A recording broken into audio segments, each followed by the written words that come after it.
Stamina বলতে বোঝায় দীর্ঘ সময় ধরে চাপযুক্ত কাজ করার শারীরিক ও মানসিক ক্ষমতা। এটি আমাদের শরীরকে যেকোনো কাজ করার জন্য তৈরি রাখে। বয়সের সঙ্গে সঙ্গে স্ট্যামিনা হ্রাস পাওয়ার সম্ভাবনা রয়েছে। এর একটি কারণ হল পেশির ভর হ্রাস, যা শক্তি, তৎপরতা এবং কর্মক্ষমতাকেও প্রভাবিত করে। ব্যায়াম, যোগব্যায়াম এবং মেডিটেশন হল নিজেকে উদ্যমী এবং সক্রিয় রাখার সবচেয়ে কার্যকর উপায়। ওটস একটি সুস্বাদু খাবার। এটি ফাইবার সমৃদ্ধ, জটিল কার্বোহাইড্রেট এবং বি ভিটামিনে ভরপুর।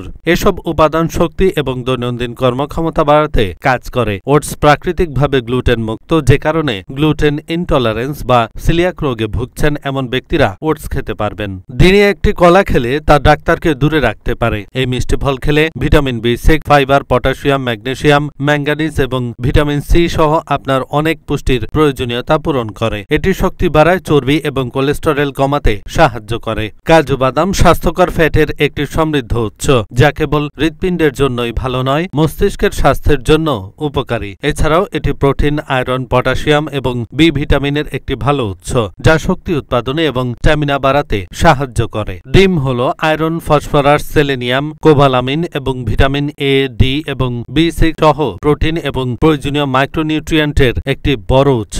এই পুষ্টি কার্বোহাইড্রেটকে জ্বালানি বা গ্লুকোজে রূপান্তর করতে সাহায্য করে, যা শক্তি উৎপাদন করতে ব্যবহৃত হয়। এহসানুল হক, ঢাকা পোস্ট।